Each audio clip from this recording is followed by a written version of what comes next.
Regardez, ces 8 femmes sont toutes des dirigeantes européennes. Preuve qu'il y a du progrès sur la représentation féminine. Du progrès, oui, mais la parité, on n'y est pas encore. Dans ces shows, aujourd'hui, nous allons vous raconter d'étonnantes histoires de femmes. La première femme dont je vais vous parler aujourd'hui, c'est elle, Emmanuelle Charpentier. Elle a reçu en 2020 le prix Nobel de chimie car elle a inventé une paire de ciseaux. Alors non, pas des ciseaux de couture, des ciseaux génétiques. Alors vous allez me demander, pourquoi faire? Bien regardez, notre corps est composé de centaines de milliards de cellules.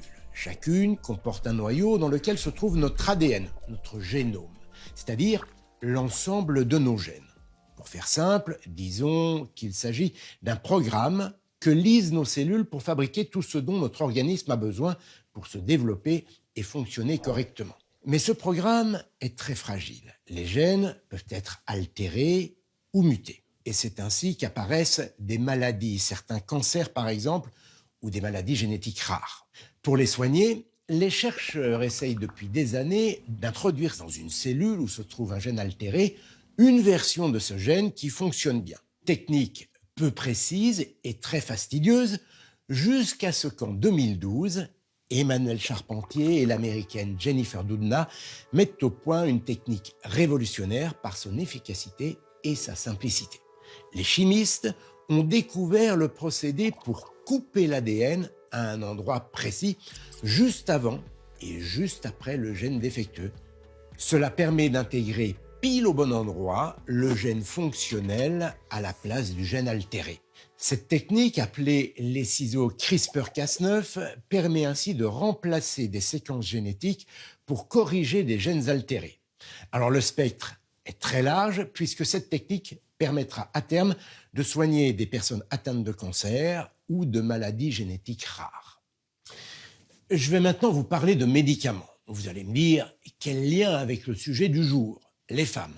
Eh bien, il y en a un. Figurez-vous qu'un grand nombre de médicaments sont essentiellement testés sur des hommes. Du coup, sont-ils vraiment efficaces sur les femmes? Camille Gobert, journaliste à Sciences et Avenir La Recherche, que ce genre de pratique rend un peu malade, a la réponse. Aujourd'hui, mon cher Jamy, j'aimerais commencer par un petit quiz des familles. Chers téléspectateurs, à votre avis, combien de femmes y avait-il dans les études qui ont permis au Valium, célèbre anxiolytique, d'arriver sur le marché américain? Réponse 1, 80% de femmes. Réponse 2, 50% de femmes. Ou réponse 3, 0% de femmes. Et la réponse est donc 0. Pas la queue d'une femme dans ces études. Et ce n'est pas le seul exemple. Les 325 principales études sur les maladies cardiovasculaires comptent plus d'1 million de patients, dont seulement 30% de femmes.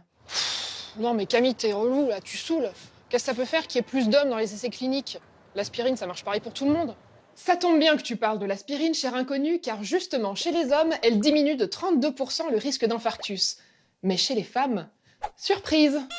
Ce sont les accidents vasculaires cérébraux, les AVC, qui sont diminués de 17%. Le problème, c'est qu'à force de ne tester les traitements que sur les hommes, les femmes souffrent presque deux fois plus d'effets secondaires, notamment à cause des surdosages. Non mais ok, mais pourquoi ça marche pas pareil avec les femmes aussi là? C'est galère. Certes, adorable inconnu, mais il se trouve que les femmes ne sont pas des hommes glabres avec des tétons utiles. Il y a une différence génétique. Dès le 6e jour de grossesse, 30% des gènes s'expriment déjà différemment chez les futures femmes. Rien que le cycle menstruel peut modifier la façon dont le corps absorbe les médicaments. D'ailleurs, à votre avis, pourquoi les femmes ont été virées des essais cliniques? Réponse 1, à cause du cycle menstruel qui complique les résultats. C'est pénible. Réponse 2, à cause des risques potentiels pour leurs futurs enfants.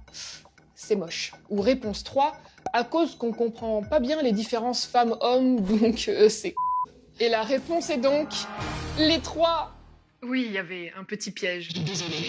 Mais l'espoir n'est pas mort, puisque la loi européenne oblige aujourd'hui à réaliser les essais cliniques sur des sujets des deux sexes.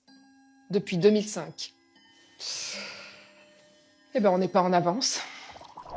T'as raison Camille, la pilule est un peu dure à avaler.